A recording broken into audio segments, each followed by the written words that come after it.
My parents stole my $30,000 college fund to save my brother from prison. I left with 2 bags. 10 years later, they begged for more, so I agreed to meet them and handed them a folder containing a legally binding contract. A trap they never saw coming. This is where the story truly begins, and you won't want to miss what happens. Make sure you're subscribed to see it through to the end. We're always curious. Where in the world are you all watching from today? Let us know in the comments. The smell of cardboard and packing tape was supposed to be the scent of my future. At 19, I was sitting on the floor of my childhood bedroom, surrounded by 3 meticulously labeled boxes and 2 suitcases. One box was dorm essentials, filled with cheap bedding and a shower caddy. Another was textbooks, the result of a summer spent hoarding every dollar from my waitressing job. The last, smaller box just said, "Home," and it held the only 2 framed photos I owned. I was buzzing with a nervous energy that felt like a low-grade fever, a mix of excitement for my freshman orientation in 2 days and the mild flu I'd been fighting all week. My throat was raw, my head pounded, and I felt weak, but I didn't care. I was leaving. I was finally starting my life, on my terms, with the $30,000 inheritance my grandmother had left me specifically for this purpose. That's when my mother, Helen, appeared in the doorway. Her hands were clasped so tightly her knuckles were white. She had been a bank teller for 30 years before retiring, and she still carried the air of someone who was perpetually counting things, forever judging the numbers. "Caroline," she said, her voice was thin, strained. I know, I said, sniffling and taping the last box shut. "I'll be out of your hair by morning. I just need to swing by the bank tomorrow to transfer the tuition payment." My father, Frank, materialized behind her. A large, quiet man who had spent his life as an insurance adjuster, assessing other people's risks while ignoring the massive one living under his own roof. "About the bank, honey," my father started, rubbing the back of his neck. "It's gone," my mother blurted out. I stopped, the roll of tape falling from my hand and bouncing on the carpet. The room, which had just felt full of promise, suddenly seemed to shrink. What's gone?" "The money, Caroline, your college fund," my mother said. Her eyes were hard, not apologetic. "We had to take it." The flu symptoms, the headache, the sore throat, they all vanished, replaced by a cold, sharp dread that pierced my chest. "What do you mean you took it? That's my inheritance. It's in a trust account. You can't just take it." "We're your parents," Frank said, his voice adopting a false heartiness that he used when he was denying a claim. "We are the trustees. We had an emergency." I stood up, my legs shaking. An emergency? What emergency costs $30,000? My mother's face twisted, and the hardness was replaced by a familiar, defensive fury. It was the look she always got right before she defended my older brother, Connor. Your brother was in trouble. Real trouble. Not which color sheets to buy for a dorm trouble. "Connor," I whispered, "what did he do this time?" It was never small with Connor. At 23, my brother was a freelance graphic designer who had never held a job for more than 6 months. He was the golden child, the brilliant, creative spark who, in our parents' eyes, was just one big break away from success. In my eyes, he was a black hole. "He made a mistake," my father said, shuffling his feet. "He was arrested, Caroline," my mother snapped, tired of the pretense. "A hit and run. He was in a panic. He hit a parked car and drove away, and there were complications. He needed a lawyer, a good lawyer. He needed to pay restitution before the hearing. We couldn't let him go to prison. His life would be over." I stared at them, the silence in the room so loud it hurt my ears. The boxes around me suddenly looked pathetic, like a child's failed attempt to run away from home. "You stole my future," I said, the words barely audible. "You stole my life to save his." "Don't be dramatic," my mother spat. "He's your brother. We're a family. We couldn't let him be ruined over one stupid mistake. You're smart, you'll figure something out. You can always go to school later." "You'll figure something out." The words hit me harder than a slap. All my life, my discipline had been used as a weapon against me, while Connor's lack of it had been his shield. I had worked 40 hours a week all summer. I had maintained a 4 GPA. I had sacrificed every party, every football game, every normal teenage experience, all while they funneled their time and money into Connor's ventures. My grandmother's money was my one escape, my one guarantee, and they had given it to him. I looked at their faces, my mother's defiant anger, my father's weak-willed shame, and I felt nothing. The flu, the fever, the love, the sense of family, it all died in that instant. "Okay," I said, my voice shockingly calm. My mother's expression softened, mistaking my numbness for acceptance. "Good, we knew you'd understand, honey. Family comes first."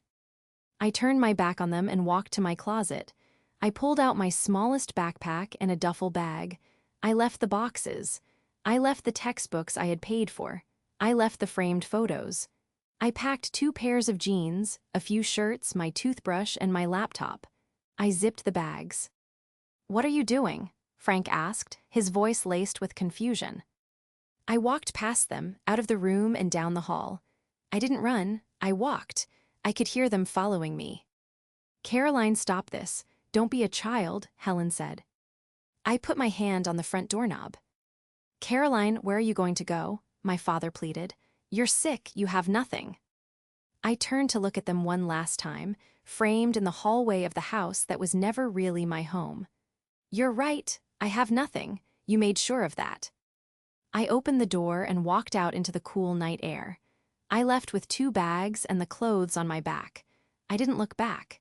The betrayal was worse than any sickness, and the emptiness was a cure. The first 6 months were a blur of desperation and exhaustion. I ended up at a bus station, and with the $200 I had in my wallet from my last waitress paycheck, I bought a one-way ticket to a city 3 states away. It wasn't a choice, just a destination I could afford. I spent the first 2 weeks in a women's shelter. The flu-eyed had ripened into a nasty bout of pneumonia, and I spent my 19th birthday in a cot, shivering, listening to the coughing of the women around me. But even in that haze of fever, a cold, hard resolve settled into my bones. I would not be broken. I would not go back. I would survive. Once I was on my feet, I found a job waiting tables at a 24-hour diner, taking the graveyard shift. I found a tiny, windowless room to rent in the basement of a shared house. The work was brutal, the hours worse. I was constantly tired, constantly counting pennies, but I was free. Every dollar I earned was mine. I enrolled in a single-night class at the local community college. It was all I could afford. A Fundamentals of Programming course. It was practical, and more importantly, it was the opposite of anything my creative brother would ever do. I discovered I had a knack for it. The logic, the structure, the way every problem had a solution if you were just meticulous enough, it was the antidote to the chaos of my family. My life became a simple, repeating algorithm. Work from 10 p.m. to 6 a.m., sleep from 7 a.m. to 1 p.m., study and class from 2 p.m. to 9 p.m. Repeat. I did this for 2 years. I made no friends. I didn't date. I was a ghost, fueled by caffeine and a single, burning purpose: to build a life so stable that no one could ever kick the legs out from under me again. There were no phone calls. I had changed my number. I had no social media. As far as my family was concerned, I had simply vanished. I imagined, in their narrative, that I was the new problem, the ungrateful daughter who had abandoned them. It was cleaner for them that way.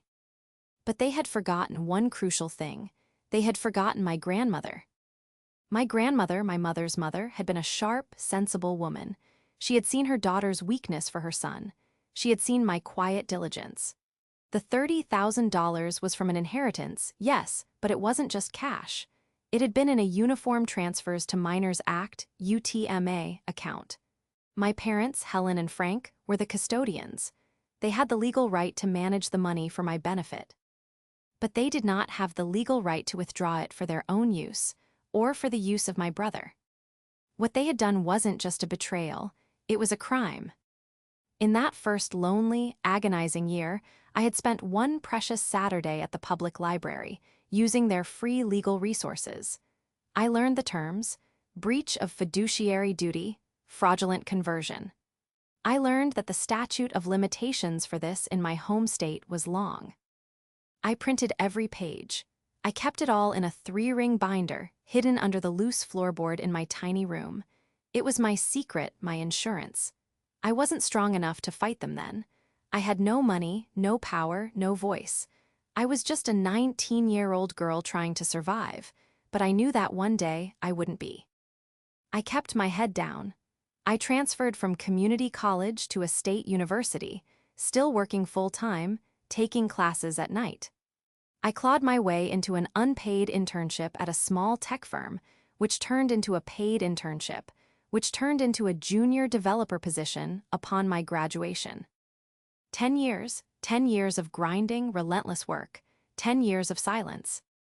By the time I was 29, I was Caroline, senior software engineer at a major CH corporation in a gleaming city. I had a beautiful, minimalist apartment on the 30th floor. I had a 401(k), a robust stock portfolio, and an emergency fund that could keep me afloat for 3 years. I was secure. I was successful. And I was still, in a small, dark place, that 19-year-old girl with a binder full of legal documents under her floorboard. I had never used them. The silence from my family had been total. I had built my fortress so high that I almost convinced myself I was safe. That is, until the phone call. It came on a Tuesday afternoon to my office landline. A number I didn't recognize from my old area code. I let it go to voicemail. A few minutes later, an email landed in my corporate inbox. The subject line was just one word: emergency. It was from my mother. My hands went cold. I clicked it open. It was short, frantic, and riddled with typos. Caroline, I know you hate us. I know we did wrong. But please, I'm begging you, your brother is in trouble, real trouble this time. He's going to be hurt. Please, you're the only one who can help us. I'm so sorry. Please call me. Love, Mom. I stared at the love, Mom. It looked like a typo, an error in the code. I closed the email, my heart hammering against my ribs. I turned my chair to face the floor-to-ceiling window of my office. The city stretched out below me, a map of my success. I had built this entire life to be free of them, and with one email, they were trying to pull me right back into the wreckage. But they weren't dealing with the sick, scared 19-year-old girl anymore. They were dealing with me, and they had forgotten one crucial thing: I keep meticulous records.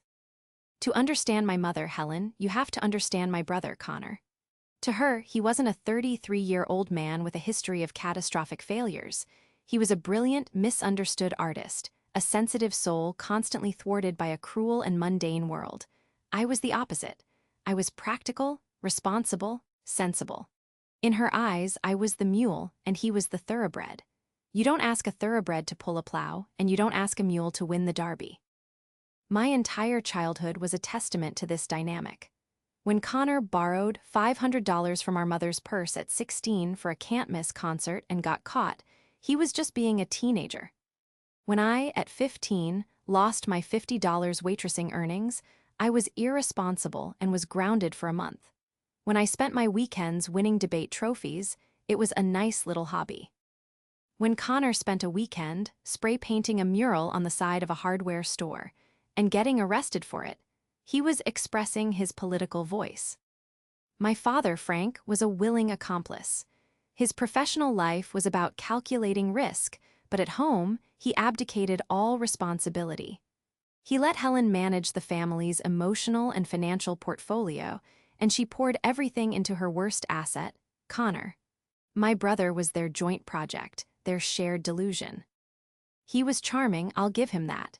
He had that easy smile and a way of talking about his projects that made them sound revolutionary. He was always on the verge of launching an app, starting a design collective, or striking a massive freelance deal. But the deals always fell through. The partners were always scammers. The clients were always Philistines who didn't understand his vision. The $30,000 I lost hadn't been the first bailout, just the largest. And it hadn't been the last. After I left, my silence had apparently been convenient. It allowed them to paint me as the villain, the cold-hearted daughter who had abandoned them in their time of need. It was a much more comfortable narrative than the truth. But now, they needed me. I let the email sit for a full 24 hours. I let my mother's panic stew. I went to my spin class. I led a 2-hour project meeting. I cooked a healthy dinner. I was methodical. I was processing. The 19-year-old girl inside me was screaming, "It's a trap. Don't answer." The 29-year-old woman, however, was already running threat assessments. The next afternoon, I called her from a blocked number. She picked up on the first ring. "Hello, hello. This is Caroline." A choked sob. "Oh, Caroline, oh my baby, you called. I knew you would. I knew you still had a good heart." "I'm not calling to help, Helen," I said. My voice was flat. Using her first name felt like sliding a bolt-action rifle into place. "I'm calling to get the details of the situation." There was a sharp intake of breath. Don't be like that. We're your family." "You stopped being my family 10 years ago. You have 60 seconds to tell me what's wrong before I hang up." The story tumbled out in a frantic, disjointed rush. Connor, it seemed, had finally found his big break. He had partnered with some investors to launch a high-end, bespoke graphic design firm. The investors had given him $50,000 in seed money. Connor, in his infinite wisdom, had used that money not for equipment or a studio, but to... Well, my mother was vague on that. "Living expenses and client acquisition," she'd mumbled. The investors, of course, were not venture capitalists. They were, from what I could gather, loan sharks.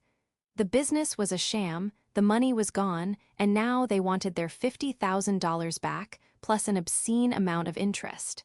They had given Connor 1 week. "They came to the house, Caroline," she wailed. "They're awful men. They threatened your father. They said they know where Connor lives. They're going to hurt him, Caroline. You have to help. I know you have money. We see your name online, your job. You're so successful. We're so proud of you." Proud, the word was a flimsy, pathetic tool. "You're retired," I said. "You have pensions, you have a house. Why haven't you paid them?" This was the part she had been dreading. We don't have it." "You were a bank teller for 30 years. Dad was in insurance. Don't tell me you don't have $50,000. "We had to remortgage the house. A few years ago," she whispered. "Connor, he had another project. It was a sure thing." The black hole had finally swallowed them whole. They had sacrificed my future for him, and then, given the chance, they had sacrificed their own. And now, having exhausted all their own resources, they were coming back to the well they had already poisoned. "We need $50,000, Caroline," she said, her voice turning desperate and ugly. "It's just money to you. It's your brother's life. After all we did for you." "After what you did for me?" I interrupted, my own voice rising for the first time. "What exactly did you do for me, Helen? Besides teach me that family is just a word people use when they want to steal from you." "That's not fair. We gave you a home, we fed you, and we are begging you now, don't you have any decency? If you let him get hurt, his blood will be on your hands." The threat hung in the air, putrid and familiar. This was their game. They created the crisis, and then they demanded I suffer the consequences. I took a deep, steadying breath. The old Caroline would have hung up or cried or screamed. The new Caroline just clicked a mouse. While she was talking, I had been typing. I pulled up my old home state's public records database. I typed in my parents' address. There it was. A second mortgage taken out 3 years ago. A lien filed 6 months ago from a credit card company. They weren't just broke, they were drowning. "I will be in town on Saturday," I said. The sobs on the other end stopped instantly. "You will? Oh, Caroline, thank you. God, thank you. I knew you would. I'll get your room ready." "I will not be staying with you. I will meet you, Frank and Connor at 10:00 a.m. at the diner on Main Street, the one I used to work at." "The diner, but..." "Those are my terms," I said. "All 3 of you, 10:00 a.m. If you are not all there, I will turn around, get back on my plane, and you will never hear from me again. Am I clear?" Yes, she whispered, the hope and relief palpable in her voice. Yes, we'll be there. Thank you, Caroline, you're saving us. I'm not saving you, Helen, I said and hung up. I closed my laptop. The plan was already forming in my mind. It was a simple, logical sequence. They had forgotten who I was, they had forgotten my grandmother, and they had forgotten that I am, above all else, meticulously organized. I had the binder. I had the power. And I was about to introduce them to the concept of consequences. The next 3 days were a masterclass in controlled fury. I booked my flight and a room at the nicest hotel in my old hometown. I put in a request for 2 personal days, citing a family emergency, which felt like a bitter joke. But I wasn't just packing clothes. I was preparing a different kind of luggage. I spent an evening in my home office. The dusty, 3-ring binder from my basement room had long since been digitized and stored in a multi-encrypted drive. I opened the files, the scanned copies of my grandmother's will, the UTMA account statements, the legal precedents I had printed in that library 10 years ago. It was all there, crisp and clear. But that was just the leverage. I needed the full picture. As a software engineer, my job is to find patterns in chaos. My family's financial life was the very definition of chaos. While they saw Connor as an artist, I saw him as a string of bad data, a recurring bug in their system. I did what I do best. I ran diagnostics. I paid for a comprehensive background check on Connor last name. The results were predictable, a string of small claims court judgments, 2 failed LLCs, a list of addresses, each one a step down from the last. Then I dug into the investors. My mother had been hysterical, but she'd let slip the name of Connor's company. A quick search of the state's business registry showed it was registered to a holding company. I followed the digital breadcrumbs. It took me less than an hour to connect that company to a man with a well-documented history of predatory lending. These weren't mafia enforcers. They were bottom feeders who scared retired bank tellers and washed-up insurance adjusters. They were dangerous, yes, but they were also businessmen. They didn't want blood, they wanted money. Finally, I called my lawyer. I had a high-powered attorney on retainer, a necessity in the tech world. Sarah, I said, I have a personal project. I need a document drafted. A promissory note, but I need it to be ironclad. And I need it in the next 48 hours. What are the terms? She asked, all business. The principal is $30,000. The interest, I said, looking at the spreadsheet I'd prepared, is to be compounded annually at the prime rate for the last 10 years. There was a pause on the line. That's a very specific calculation. Caroline, what's the total? $56,842.12. I had calculated it down to the penny. It was, poetically, more than the $50,000 they were begging for. And who are the parties? The debtors are Frank and Helen last name. The creditor is me. Sarah, to her credit, didn't ask any personal questions. I see. And what is the collateral? Their primary residence, I said. I've already pulled the public records. TH. Heirs a second mortgage, but there's still equity. My note will function as a third position lien. Understood, she said. I'll have a draft for you by morning. I wasn't just building a case, I was building a trap. For 10 years, they had operated under the assumption that I was a child, a resource, an emotional punching bag. They had no idea I was a creditor. They had no idea that I had been keeping a ledger. The night before the flight, I sat in my silent apartment, the city lights twinkling below. The old, familiar flu-like weakness was back. The dread, the anxiety, the suffocating weight of their dysfunction. I felt the pull, the toxic gravity of family. A part of me, the small, 19-year-old part, just wanted to transfer the $50,000 and make them go away forever. It would be easy.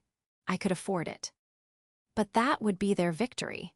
It would validate their entire worldview, that Connor's needs were paramount and my resources were communal. It would mean they had won. It would mean they had successfully stolen from me twice. I thought about that girl in the shelter, coughing in a cot. I thought about the graveyard shifts, the exhaustion so deep it felt like drowning. I thought about the solitude. I had paid for my success with my youth. They had paid for nothing. No, I would not pay again. I printed Sarah's documents. The language was cold, brutal, and legally perfect. I put them in a sleek, black portfolio. I packed my 2 bags, 1 duffel, 1 backpack, just like the first time. But this time, one of them was filled with armor. When I landed, the air of my hometown felt thick and stagnant. I checked into my hotel, ignoring the 14 frantic texts from my mother. Are you here? Where are you staying? Please answer. The next morning, I woke up, did a 30-minute HIIT workout in my room, showered, and put on my armor, a sharply tailored black pantsuit and a silk shell. I looked less like a daughter and more like a liquidator. I drove my rental car to the diner. It hadn't changed. The same cracked vinyl on the booths, the same smell of stale coffee and grease. I walked in. They were already there, crammed into a booth in the back corner. They looked old. My mother's hair was thinner, my father's face puffier. They both looked wrecked by stress. And then I saw my brother. Connor was 33, but he looked like a dissipated teenager. He had a weak, trendy beard and dark circles under his eyes. He was vibrating with a nervous energy, his knee bouncing under the table. He couldn't even look at me. I slid into the booth opposite them. A waitress came over. Coffee. Just water, thank you, I said. My mother started to cry immediately. Oh, Caroline, you came, you look wonderful. Thank you, Helen, I said. So, Frank blustered, trying to take charge. Your mother explained the situation. It's a terrible misunderstanding, really. Connor just got in with the wrong people. No, I said, my voice cutting through his. Connor got in with the wrong people, again, and you financed it, again, and now you expect me to fix it, again. Connor finally looked up, his eyes flashing with the old, familiar arrogance. I don't need a lecture from you, Caroline. Are you going to help us or not, if you're just here to feel superior? Connor, shut up, Helen hissed, smacking his arm. It's all right, Helen, I said calmly. I reached into my bag and pulled out the black portfolio. I'm not here to lecture. I'm here for a business transaction. I slid the portfolio across the table. My mother's hands visibly trembled as she reached for it, thinking it was a check. My father looked relieved. Connor just looked impatient. Helen opened it. I watched her face as she read the first page. The title was in bold, clear letters, Loan and Repayment Agreement. Her face went from confusion to disbelief, to a pale, splotchy white. What is this? She whispered. That, I said, is your bill. My mother's hand fluttered to her throat. $56,000? Caroline, this is a mistake. We're asking you for $50,000, not this. It's not a mistake, Helen, I said, my voice calm and even as if I were explaining a code regression to an intern. It's an invoice. $30,000 stolen from my UTMA account 10 years ago, compounded at the prime rate. I've been very generous. I waived the penalties for fraudulent conversion. Frank snatched the papers from her. His eyes, trained to read the fine print of insurance policies, scanned the pages. He saw the legal language. He saw the signature line for a notary. He saw the clause pledging his house as collateral. This is a joke, he said, but his voice wavered. You can't do this. You did, I said. 10 years ago, you breached your fiduciary duty as custodians of my account. You stole my inheritance. What I am doing is offering you a way to formalize your debt to me outside of a courtroom. It's an extremely generous offer, all things considered. This was the first time my brother, Connor, seemed to understand what was happening. His eyes, which had been darting around the diner, focused on me with pure venom. You snake, he spat, his voice rising. You do this to your own family. We're about to lose everything. I could be killed. And you're coming at us for money. After all this time, you're unbelievable. You're right, I said, looking him dead in the eye. I am unbelievable. I am the daughter you threw away so you could protect him. And you, I said, turning back to my parents, are the parents who chose to sacrifice your child for this. A 33-year-old man who has never paid a bill, never held a real job, and who has now gambled away your house. That's not true, Helen shrieked, drawing stares from the other patrons. His business was legitimate, it was just a bad partner. Was it, Helen? I asked. I reached into my bag again and pulled out a second, thinner folder. I slid it across the table. This one isn't for you to sign, it's just for you to read.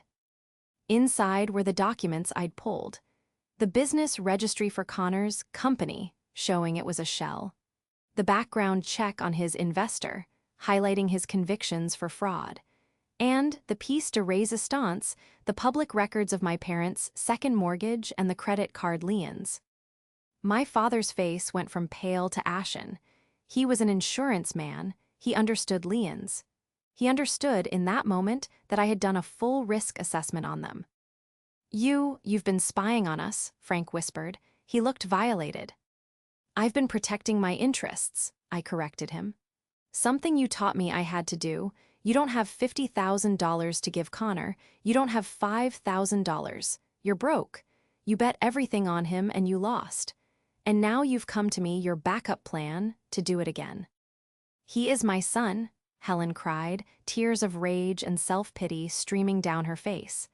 What was I supposed to do? Let him go to prison? Let him be hurt? You have so much. A fancy job, a big apartment, it's just money to you. Why are you doing this to us?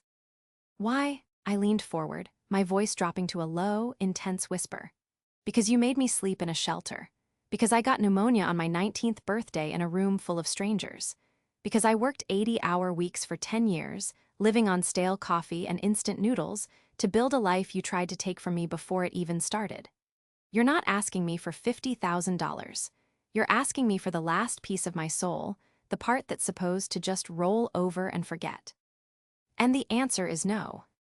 Connor suddenly stood up, his chair scraping loudly on the linoleum.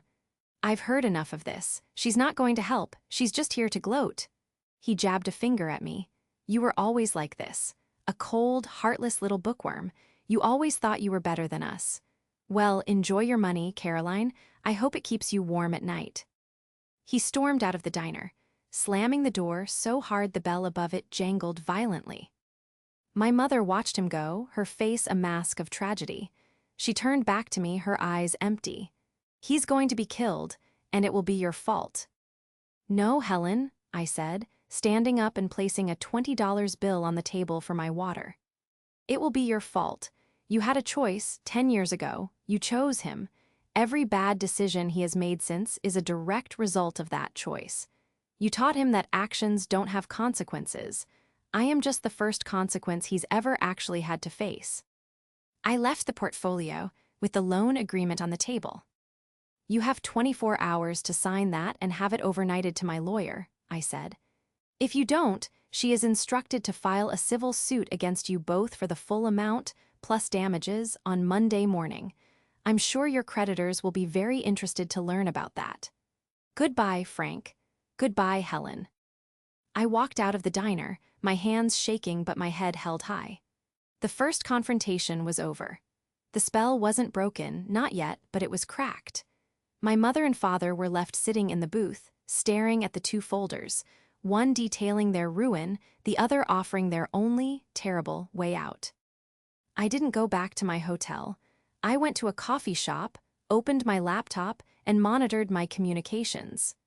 The desperation from my family would escalate, and I needed to be ready for it. The first call came an hour later from my father. His bluster was gone, replaced by a hollow, pleading tone. Caroline, please, let's just talk about this. This legal document, it's not necessary, we're family, we can work this out.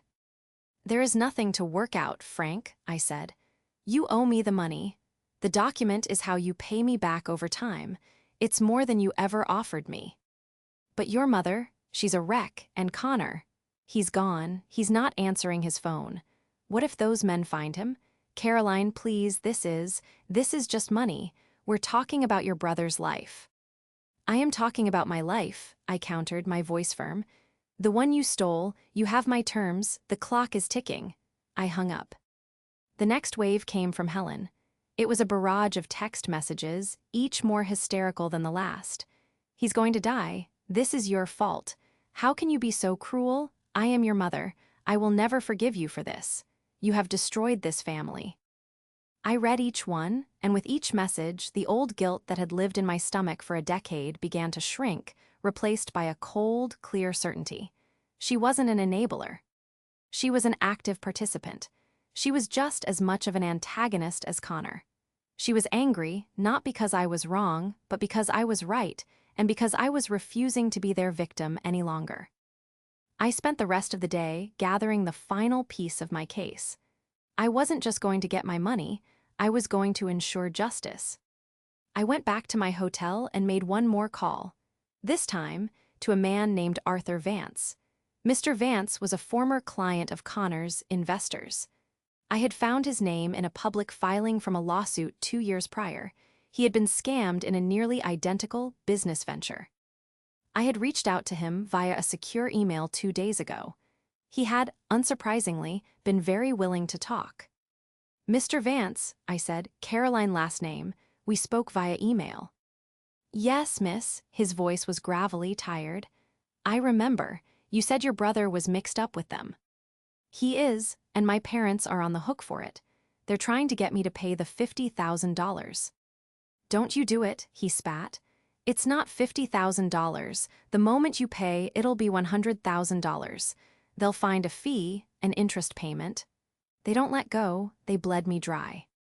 "I have no intention of paying them, Mr. Vance, but I do have a proposition. My family is meeting me tomorrow. I believe Connor's investors will be there. My brother will have no choice but to bring them, thinking he can intimidate me. I want you to be there too." There was a long silence. "What's in it for me?" "Vindication," I said, "and I'm a senior engineer at my company. My personal attorney is Sarah Jensen. I'm sure you've heard of her. If you come, and you state for the record what they did to you, my lawyer will file a class action suit on behalf of you and every other victim we can find. Pro bono. We'll use my family's case as the predicate. We will ruin them." Another pause. "They'll be there, the lenders themselves." "I'm counting on it," I said. "I'll be there," he said, a new hard edge in his voice. "Just tell me when and where." The final confrontation was set. That evening, I got a new text from my mother. "Connor called, the men are with him, they want to talk to you. They say if you just meet them, you can clear this all up. Please, Caroline, he's so scared. Tomorrow, a private room at the Old Country Club. 11 a.m. Please, this is the last chance." The trap was set. They thought they were bringing me to an intimidation session. They thought they could scare the rich daughter into paying. They were about to walk into a legal buzzsaw. I felt a tremor of fear, but it was overshadowed by a powerful, righteous resolve. This was it. This was the end of the line. For 10 years, they had haunted me. After tomorrow, it would be over. I replied with a single word. "Fine." The country club was a desperate attempt by my parents to project a power they didn't have. It was old, the carpets were faded, and it smelled like furniture polish and regret. They had booked a small, private dining room. I arrived at 10:45 a.m. I was not alone. Mr. Vance, a grim-faced man in his 60s, was with me. So was a court stenographer I had hired, who set up her equipment discreetly in the corner. I had told my parents I was bringing a financial advisor and a notary. They were already there. My mother, Helen, looked like she hadn't slept in a week. My father, Frank, was sweating through his golf shirt. Connor was there, sitting between two men I didn't recognize. One was stocky, with a shiny suit and a smile that didn't reach his eyes. The other was tall, silent, and looked like he was carved from granite. These were the investors. "Caroline," my mother said, jumping up. "Thank God, this is Mr. Rossi." The man in the shiny suit, Rossi, stood and extended a hand. "Ms. Last name, a pleasure. It's so good we can finally sit down and sort out this unpleasantness." I ignored his hand. "Please sit." I sat at the head of the table. Mr. Vance sat to my right. The stenographer sat in the corner, her fingers poised. "I see you brought friends," Rossi said, his smile tightening. "This is a private family matter." "This is a business meeting, Mr. Rossi," I said. "This is my advisor, Mr. Vance, and this is Ms. Peters, who will be taking a formal record of our conversation, for legal clarity." Rossi's eyes narrowed. Frank and Helen looked confused. Connor just looked sick. "There's no need for that," Rossi said, waving a dismissive hand. "We're all friends here. Look, your brother made a bad deal. He's young, he's an artist." He said the word with contempt, and he got in over his head. "He owes my associates $50,000. We'd like to get it paid so we can all move on with our lives. Your parents said you were successful." "I am successful," I said, "and my success has taught me to spot a fraudulent deal when I see one, such as the one you offered my brother, and the one you offered Mr. Vance here 2 years ago." I nodded to Mr. Vance. Rossi's face froze. He looked at Mr. Vance, and for the first time, a flicker of panic appeared in his eyes. He recognized him. "Mr. Rossi," Vance said, his voice booming in the small room. "Remember me? Arthur Vance. Vance Auto Body, you and your partner there offered me a bridge loan. You bled me for $200,000 before I had to declare bankruptcy. You took my shop, my house. You took everything." "I don't know what you're talking about," Rossi said, pushing his chair back. "This is harassment." "What you're running isn't a venture capital fund, Mr. Rossi," I said, my voice sharp. "It's a predatory lending scheme. A loan-to-own scam, to be precise. You find desperate, foolish people." I glanced at Connor, who flinched. "You give them an investment, and then you use intimidation and extortion to seize all their assets and the assets of their families. Am I missing anything?" Rossi and his silent partner both stood up. "This meeting is over. We'll be in touch with Connor." "I don't think so," I said. I pulled my phone from my pocket. "Ms. Peters, please note that Mr. Rossi is attempting to leave. Mr. Rossi, I should inform you that my lawyer has already filed a complaint with the state's Attorney General, citing your lending practices. Mr. Vance is the primary witness. I am the secondary. And my brother," I turned to Connor, "is about to be your star witness." Connor looked at me, his eyes wide with terror. "What? No, I'm not." "You have 2 choices, Connor," I said. "You can testify against them, in which case the AG's office will likely be very lenient regarding your own questionable business practices, or you can leave with them. But I assure you, they will be arrested before they reach the parking lot.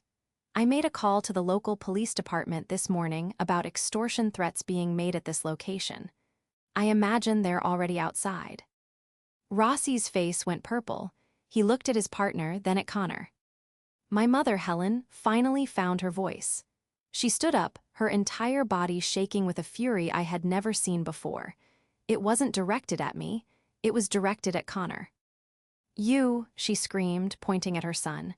"You did this, you brought these animals into our lives, you lied to us, you ruined us, all for what? Your vision? Your projects." "Mom, Connor stammered. "No," Frank roared, standing up beside her. He was an insurance adjuster. He knew fraud when he saw it, and he finally saw it in his own son. "She's right. All these years, all the money, that hit and run. It wasn't a parked car, was it? We just believed you." It was a revelation, hanging in the air. A decade-old lie, suddenly exposed by the current one. Connor's face crumpled. The arrogance, the charm, it all dissolved. He was just a weak, terrified man. It was a person. I hit a cyclist. I didn't stop. I'm so sorry. Helen let out a sound, a high, keening wail. It was the sound of a delusion shattering. She stumbled, and Frank caught her. The door to the room burst open. 2 uniformed police officers entered. "We got a call about a disturbance." Mr. Rossi held up his hands. "No disturbance, officer, just a misunderstanding." "That's him," Mr. Vance said, pointing. "That's the man who defrauded me. That's John Rossi." The officers looked at Rossi, then at me. "He and his associate are wanted for questioning in connection with an extortion complaint I filed this morning," I said calmly. "And my brother," I looked at Connor, who was now openly sobbing, head in his hands, is ready to give a full statement. The showdown was over. The police escorted a sputtering, threatening Rossi and his silent partner out of the room. Mr. Vance gave me a single, grim nod and followed them, ready to give his own statement. It was just the three of them and me. My parents looking utterly broken, my brother a collapsed ruin. My mother looked up at me, her eyes red and empty. What happens now? I looked at her and at my father. I felt no triumph, no joy, just a vast, cold emptiness, the end of a long, painful chapter. I walked over to the table and picked up the portfolio I had brought the day before, the loan agreement. I slid it in front of my father. Now, I said, you sign the paper, or I file the suit, your choice. My father, Frank, looked at the document. He looked at my mother, who was staring blankly at the wall. He looked at his son, who was muttering, I'm sorry, I'm so sorry, over and over again. Then he picked up the pen. He signed his name. He pushed it to Helen. She signed it without reading it. The notary, Ms. Peters, quietly stamped and signed the document. She packed her equipment, handed me the original, and left the room. I was, officially, my parents' primary creditor. The lawsuit against Rossi will proceed, I said, my voice echoing in the quiet room. My lawyer will handle everything for Mr. Vance. The Attorney General's office will be in touch with you, Connor, about your testimony. And us? Frank asked, his voice a hoarse whisper. This payment. The first payment is due in 30 days, I said, sliding his copy across the table. You'll be paying me $473.68 every month for the next 30 years. It's a standard mortgage. But our house, Helen whispered. You should have thought of that when you stole from your daughter, I said, the words sharp but devoid of heat. You'll have to sell it, I assume, to pay your other debts and to downsize. That, or you'll have to get jobs. The reality of their situation finally settled on them. They were in their 60s, retired, and now in debt to the daughter they had bankrupted. Connor looked up at me, his face a mess of tears and desperation. Caroline, what about me, the hit and run? You won't tell them, will you? I looked at him, the golden boy, the thoroughbred. He was finally, truly terrified of a consequence. Testify against Rossi, cooperate fully, and maybe, just maybe, the new information about that old crime will be handled with leniency. That's the best I can do. I put my copy of the agreement in my briefcase. I turned to leave. Caroline, wait, my mother said. She stood up, her face desperate. Please, after all this, can't we just start over? You were so strong, you saved us. I stopped at the door and turned to look at her.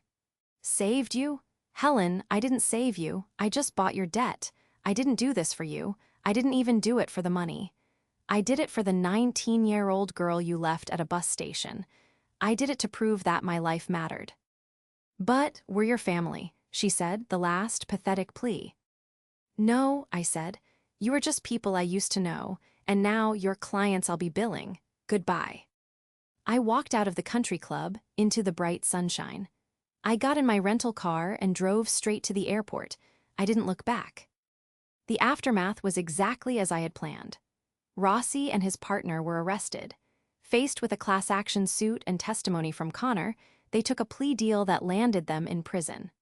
Connor, for his cooperation, received probation for his involvement in the scam. The old hit-and-run case was reopened, but given the time that had passed and his cooperation, he was sentenced to community service and a permanent loss of his license. My parents sold their house. They had to.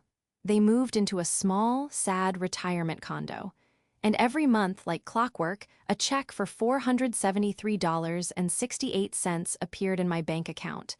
It wasn't about the money, it was the consequence.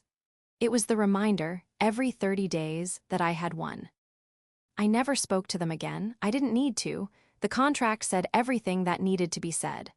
My life went on. I was promoted. I started my own consulting firm. I found peace, not in forgiveness, but in justice. I had closed the ledger. The debt was being paid, and I finally was free.